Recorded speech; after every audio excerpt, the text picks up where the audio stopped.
Hey y'all, Ms. B, and I'm here to recap the Real Housewives of Salt Lake City, episode 2, Law and Out of Order. So basically, the beginning of the episode really just takes place on them waking up the day after the hunt for Molly and all that crazy crap I didn't care about. And they getting up, like these little individual RVs, like smaller ones though, because everybody was like, how are all of these ladies gonna sleep in this one RV? So as you see, like the campground spread out, you see these like almost like little pods of RVs everywhere with each ladies in one. Like no, two ladies are in each pod. I'm gonna call them pods. That's what they look like. And they get up, they gotta brush their teeth down by the riverside. And Heather lets us know, because of all the stuff she's done to her mouth, she can't spit like she used to, so she needs to change her Tinder description. Whatever, Heather. I'll get on you later. And then, Meredith is acting like she at the Four Seasons. Girl, you out of campground, okay? They ain't got no respect for machines. They don't have none of that. So then they start making breakfast. And as soon as I saw Bronwyn struggling, trying to flip the steak over, I was like, girl. No, girl. Bronwyn can't cook. Bronwyn lets us know she can't cook. She can't even pour a bowl of cereal. Bronwyn can't cook. And Meredith was like, girl, no, you can't cook. So Meredith does the cooking. They all sit down. And Meredith let us know, I thought we was going to get lost in the woods by Molly or whatever Heather was looking for. That'll be too much of a liability for the network. Okay. They're gonna Meredith lawyering again. Remember I said in my last video.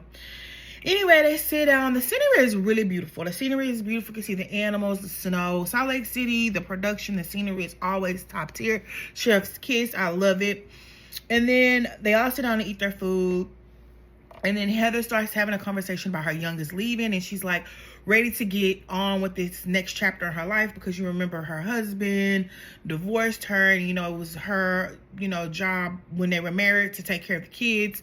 And that's been her whole identity. Now, her youngest is leaving and she's excited about it. I wouldn't say she's excited about it. She's just ready to move on from the next chapter of being in that Mormon marriage and having to do all these things and blah, blah, blah. And then Bronwyn lets us know, my daughter is leaving and my daughter is supposed to leave, but I don't want her to leave. I want her to stay. I even let her boyfriend come live in with me because I'm not ready for that next chapter to happen. I understand both ladies. As a mother with daughters, or even if I didn't have daughters, sometimes you feel like sometimes you're not ready for the kids to leave the nest. Not just for your own personal reasons, but just because, maybe you don't feel like they're ready yet. And that happens. But for some reason, Heather takes what Bronwyn says out of context because Heather doesn't like Bronwyn. Because you know why? Lisa Barlow doesn't like Bronwyn. So she took that whole context out of character. Then they all start talking about their kids. And then Whitney gives us more detail about her failed business. And then they ask Mary about Robert Jr., which we're going to get into later. And, she's just saying day by day. So anyway, they get ready to leave. And then the RV gets stuck. And I'm like, I know it's a whole cast and crew of men and people that can move this RV. I'm like, Mary, I ain't pushing nobody's RV. So all the ladies get out and push the RV out the snow because it got snuck in the snow. And how it be, you got to pull it back. Yeah. So, Mary was like, I'm not finna push nobody's RV. And I wouldn't either. I'm like, did they really move that RV? Or did they, it just seemed like they did. They had help from, I'm sure the crew didn't have them ladies out there pushing the RV. But that's what we saw. Moving right along. The next scene is like a little mock-up. Everybody playing with their kids. And, Angie with her kids. Whitney running with her kids. Then you see Seth and Meredith looking at some animals and was like, I guess one of the animals probably mourning because he got 2 wives and blah, blah, blah, blah. Then after that, we get to Lisa and Heather meeting up. Lisa in her new phase. Have y'all seen Lisa? She snatched. It's done. They're done. Her face is done. Well needed because her face is fag as fuck. before. But yeah, she pulls up in her new face and they sit down. And of course, Heather wants to be friends with Lisa Barlow so badly. She cannot wait to sit down and tell her that everything that Bronwyn was saying about her on the trip. And honestly, while they were talking and eating, Heather basically asked her, like, so what's going on with these lawsuits? And she's like, it's from a long time ago, and this and this and that. And then honestly, basically confirming everything that Bronwyn said on the camp trip. There are lawsuits out there. There is crap going on with your businesses and you, Lisa. No matter how you kind of try to paint it, it's going on with you. And then she gonna say, I just live differently from y'all. And this I'm like, Heather, why do you want to be friends with her? You didn't say in your confessionals. If you're her elitist attitude, this is why I don't like Lisa Barlow. Lisa, I can't stand you, Barlow. That's why I don't like her. That elitist attitude. Girl, you went on no Blake Lively and Ben Affleck. Girl, get off my line with your lies. The lies. Like, I cannot stand it. Bitch, please. You is not that girl. You not giving what you think you give, Lisa Barlow. Maybe in another universe, and maybe don't fly across my timeline, but you're not giving what you think you give. You not that girl like this. Okay?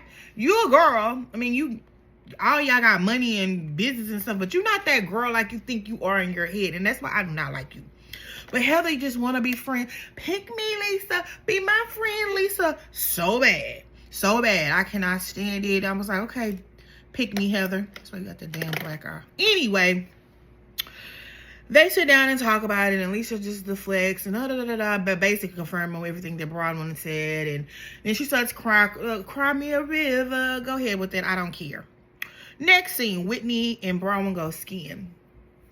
And they start talking again about Lisa's lawsuits. And we find out in the court case, which they pull up, that Lisa not only is being sued, she does not want her husband to know about her using another person's Amex or loans that she took out. It's pulled up on the screen. So Bronwyn read it. That's like, we can read. You don't need a legal or a law degree to read. Reading is fundamental. You pick up a paper and you read. We learned that in elementary school, Lisa. Anyway. Whitney asked her, she's like, well, whose Amex was she using that, somebody's a personal Amex? And then Bronwyn was like, could it be, they were like both like, could it be what Angie was talking about last year at the reunion about this mystery man who pays for Lisa's Botox and fillers? And she was like, I think it is. And that's when I was thinking, like, all these helpers are cheating on their husband. Remember when Lisa had, Lisa had her hot mic moment about Meredith? And she was like, she F everybody in New York and all this and that.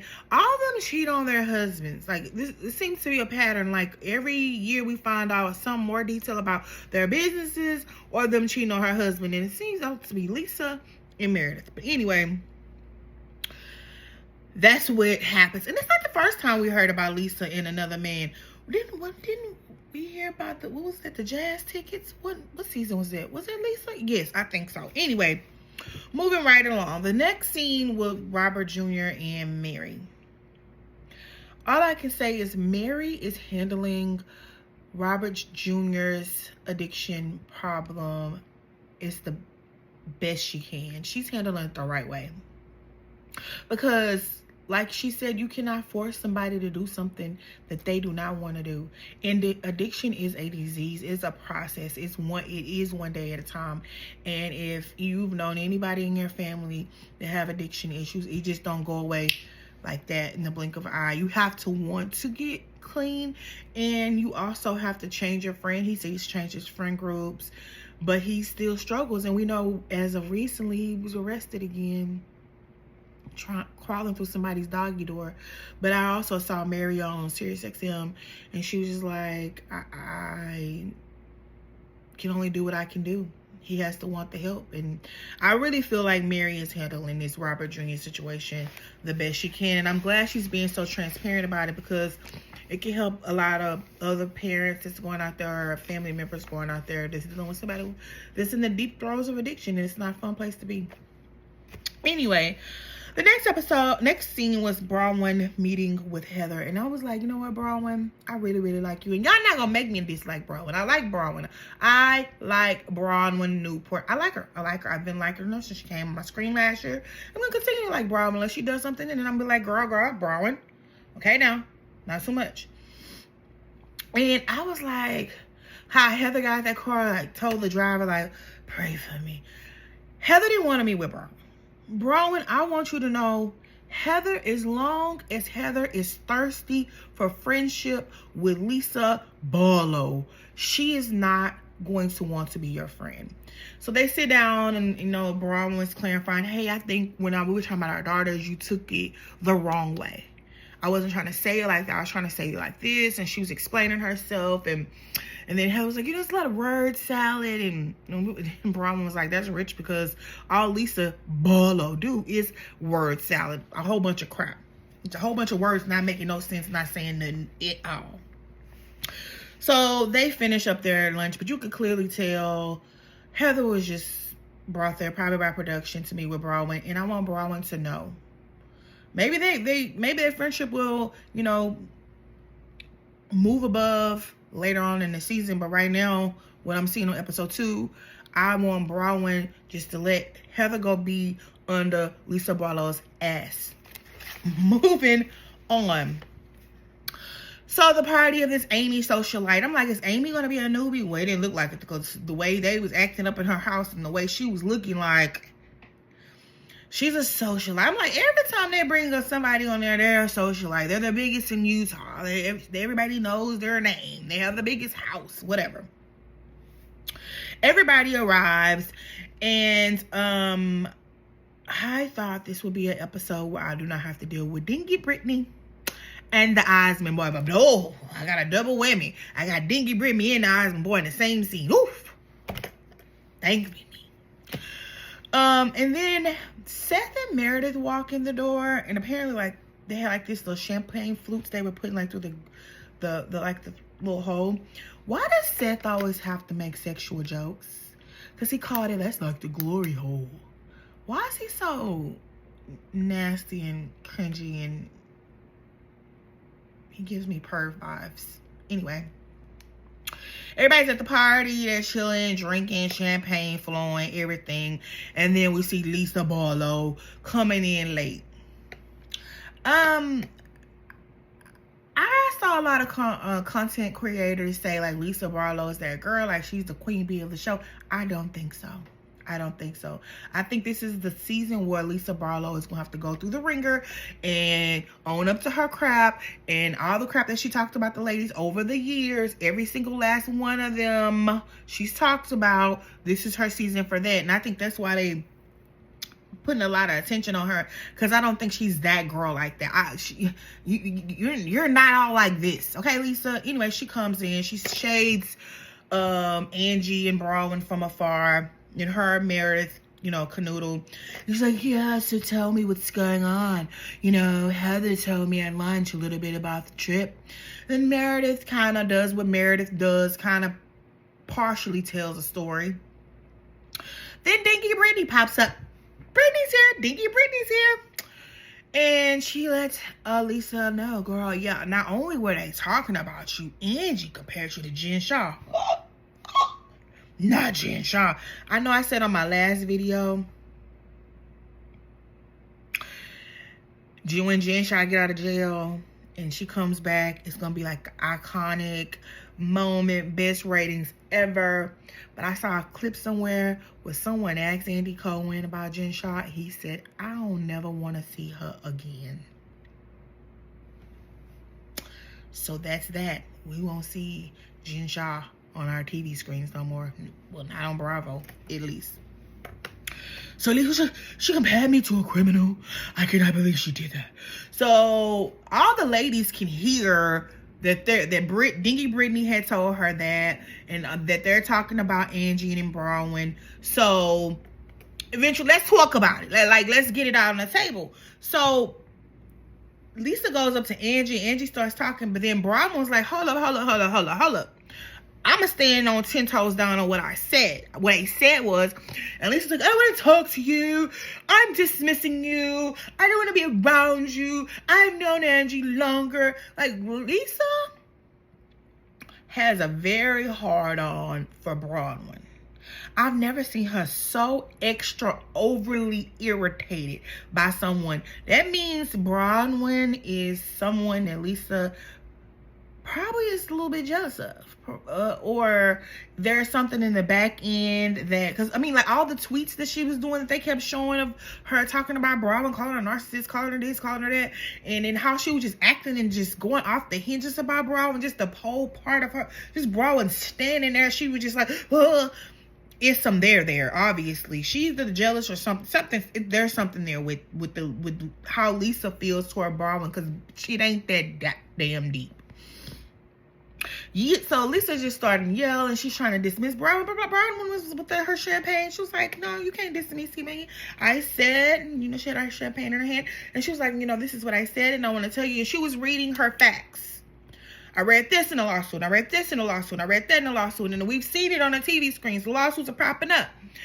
And all Lisa doing is yelling and being so immature and calling Bronwyn names. And Bronwyn is just reading Lisa down calmly, not yelling.